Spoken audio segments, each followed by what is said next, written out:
Hey everybody, and thanks for tuning in to Bonsai by Alan. So today I wanted to feature these Ilex Shillings. And they've been in other videos, and I will leave some of the tags so you can watch those other videos. The one on the right was featured in the sacrifice branch video. And these guys are brethren. And what I mean by that is they were purchased from a garden center on exactly the same day. They were both root pruned and had their hard cut back on exactly the same day, put into bonsai pots. And they haven't been worked exactly all at the same time, but they're pretty close. So that's why I call them brethren. And they're in very similar bonsai pots. A brown, unglazed, with a little window. And obviously this is a little bit bigger pot. But wow, what a difference from the way they reacted this spring. This guy here has flowered like absolutely insane. I think this is the most flowers on an Ilex Shillings I've ever seen. It's just crazy. Let's just spin it around here. Just so many flowers. It's really pretty cool. Now Ilex Shillings is a male sport, so it doesn't produce berries. Since hollies are dioecious, they have separate male and female plants. But still impressive. And of course the guy on the right, he does have some flowers kind of hiding in there, but he decided to put out a massive amount of new growth. And it's a little bit of a rainy day and I'm kind of getting misted on. So I'm going to try to do, on this guy here, on the guy on the left, I'm not really going to do much of anything because I'm just going to let it finish flowering.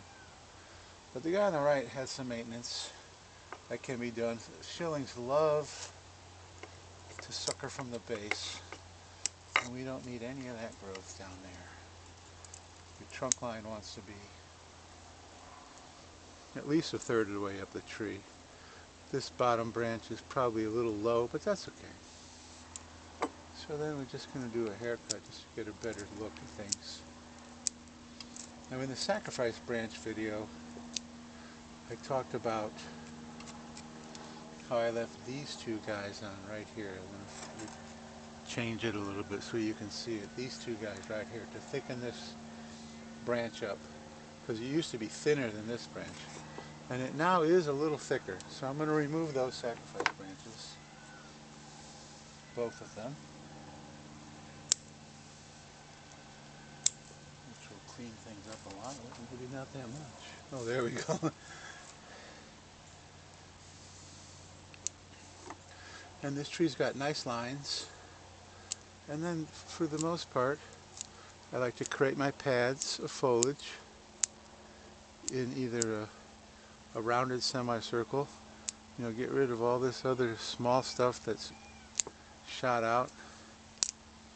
You know, once you've created the branching that you want, all the other superfluous growth that appears should be removed.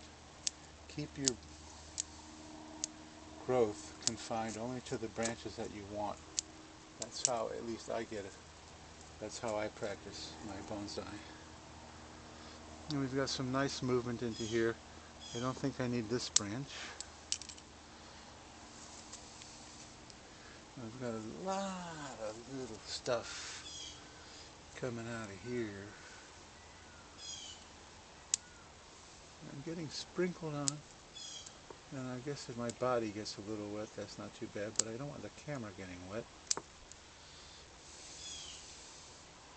And we've got some growth right here that's shooting against the grain. You never want to have that. I always take all that stuff off. And then just shorten him up. I jumped onto the other guy. I wonder, maybe I should go like that and put this guy in the middle, huh? Maybe even bring the camera a little closer. So in the vein of giving it just a haircut,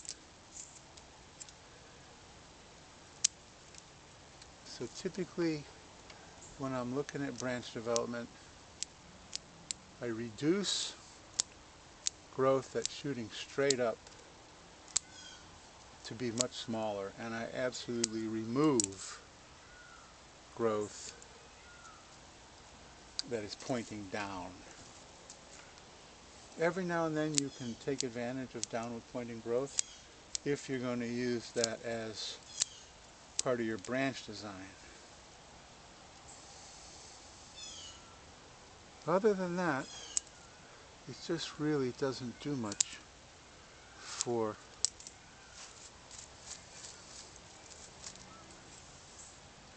the styling of the tree. It just doesn't. How are we looking?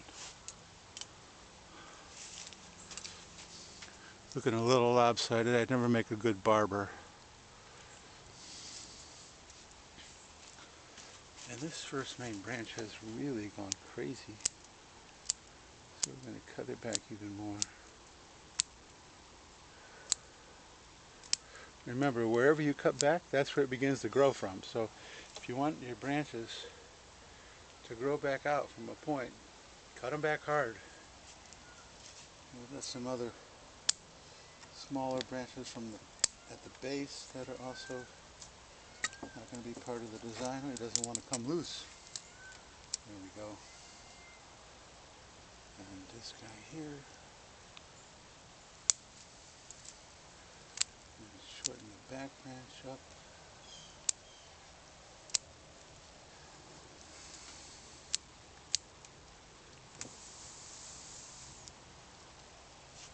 I'm doing this kind of quickly because I don't want to get rained on.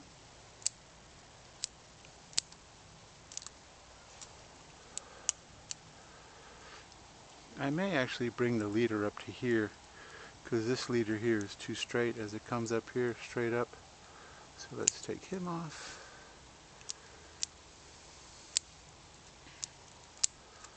There we go. This guy here, I think, can come off too.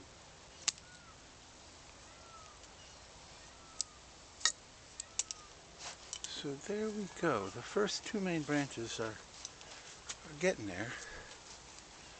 And then